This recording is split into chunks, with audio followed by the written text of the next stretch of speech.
प्रधानमंत्री नरेंद्र मोदी ने पूर्व प्रधानमंत्री मनमोहन सिंह के एक बयान का हवाला दिया। प्रधानमंत्री ने कहा कि मनमोहन सिंह ने कहा कि देश की संपत्ति पर पहला अधिकार मुसलमानों का है। आपको दिखाते हैं 9 दिसंबर 2006 के मनमोहन सिंह के उसी भाषण का वो हिस्सा। ये भाषण मनमोहन सिंह राष्ट्रीय विकास परिषद की बैठक में दे रहे थे। मनमोहन सिंह ने तब क्या कहा था, आइए आपको सुनाते हैं। I believe our collective priorities are clear.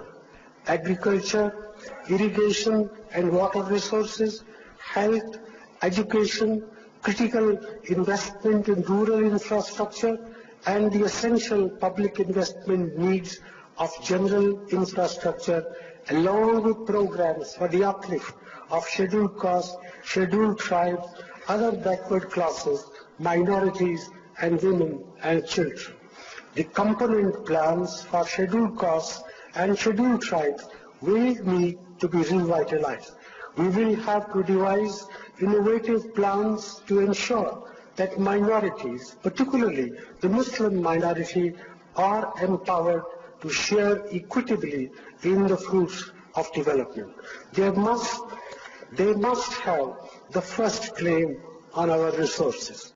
और प्रधानमंत्री के इस बयान पर कांग्रेस ने तीखी प्रतिक्रिया दी है। कांग्रेस नेता राहुल गांधी ने कहा कि पहले चरण के मतदान में निराशा हाथ लगने के बाद नरेंद्र मोदी के झूठ का स्तर इतना गिर गया कि घबराकर अब वो जनता के मुद्दों से भटक रहे हैं। कांग्रेस के क्रांतिकारी मैनिफेस्टो को मिल रहे अपार समर्थन के रुझान आने शुरू हो गए हैं।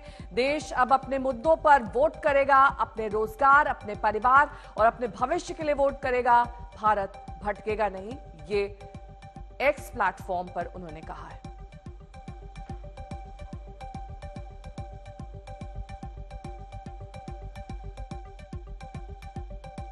आपने कहा कि कांग्रेस के मैनिफेस्टो में लिखा है कि आपका मंगलसूत्र भी वो लोगों में बांट देंगे। कांग्रेस के मैनिफेस्टो में मैं चुनौती से आपसे कहती हूं, ऐसी कहां पर कौन सा मैनिफेस्टो आप पढ़ रहे हैं जिसमें ऐसी बात लिखी है? कहां लिखा है कि हम लोगों की संपत्ति लेकर बांट देंगे? किस तरह की बौखलाहट है ये कि आप निरंतर झूठ बोल रहे हैं? अब देश को हिंदू मुसलमान के नाम पर आप झूठ परोसकर बांट रहे हैं। कांग्रेस के मैनिफेस्टो में कहीं भी, मैं ये चुनौती करता हूं प्रधानमंत्री को, कहीं मुसलमान या हिंदू कोई इस तरह का शब्द हो तो हमें बताएं और ये चुनौती स्वीकार करें, नहीं तो झूठ बोलना बंद करें। कांग्रेस के मैनिफेस्टो में न्याय की बात की है। न्याय नौजवानों के साथ, न्याय महिलाओं के साथ, न्याय आदिवासियों के साथ, न्याय श्रमिकों के साथ। उसमें प्रधानमंत्री को आपत्ति है।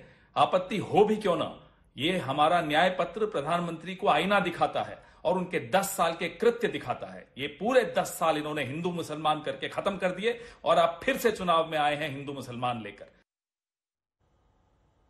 हिमांशु मिश्रा मेरे सहयोगी जुड़ गए हैं तमाम जानकारी के साथ। हिमांशु, हिंदू मुसलमान और मंगलसूत्र का जिक्र करना, साथ ही मनमोहन सिंह के 2006 के उस भाषण का एग्जाम्पल देकर प्रधानमंत्री ने जो संबोधन किया, उसके क्या मायने निकाले जाएं? देखिए, बिल्कुल प्राइम मिनिस्टर जो है अटैकिंग मूड पर है पहले चरण के मतदान के बाद। और देखिए 6 अप्रैल को राहुल गांधी का जो बयान है उसको उन्होंने कोट किया है मैनिफेस्टो रिलीज के टाइम पे, और उन्होंने कहा कि 10 साल पहले मनमोहन सिंह ने भी, जो पूर्व प्रधानमंत्री हैं, उन्होंने भी यही बयान दिया था 2006 में कि सबसे पहला अधिकार जो है वो माइनॉरिटीज का है, अल्पसंख्यकों में भी खासकर मुस्लिम समुदाय का। और प्रधानमंत्री नरेंद्र मोदी ये कह रहे हैं कि अगर इंडिया गठबंधन की सरकार आती है तो वो प्रॉपर्टीज के सर्वे करवाएगी पर व्यक्ति, और जिसकी ज्यादा होगी उसको फिर अनुपात में बांट दिया जाएगा। सबसे ज्यादा प्रॉपर्टी का हिस्सा किसको मिलेगा? जिनके ज्यादा बच्चे हैं, यानी मुस्लिम समाज को। कहीं ना कहीं अब ये जो चुनाव है, ये आपको लगेगा आने वाले दिनों में और ज्यादा आरोप प्रत्यारोप जो है दोनों तरफों से देखने को मिलेंगे। कांग्रेस ये कह रही है कि हमारे मैनिफेस्टो में इस तरीके का कोई शब्द नहीं है। प्रधानमंत्री नरेंद्र मोदी कह रहे हैं कि यही मैनिफेस्टो के अंदर है, और इससे पहले जब मैनिफेस्टो रिलीज हुआ था तो इसको मुस्लिम लीग का मैनिफेस्टो करार दिया था भारतीय जनता पार्टी ने।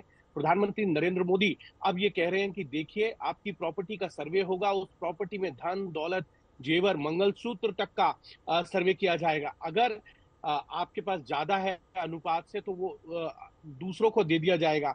दूसरों में भी खासकर जो है मुस्लिमों को, जिनके पास ज्यादा बच्चे हैं, जिनकी ज्यादा परिवार के अंदर संख्या है। तो कहीं ना कहीं ये आरोप प्रत्यारोप जो है आने वाले दिनों में और ज्यादा तेज आपको नजर आएंगे जब तक चुनाव का 7वां चरण का प्रचार जो है वो खत्म नहीं होगा। ठीक है, बहुत बहुत शुक्रिया इस तमाम जानकारी के लिए।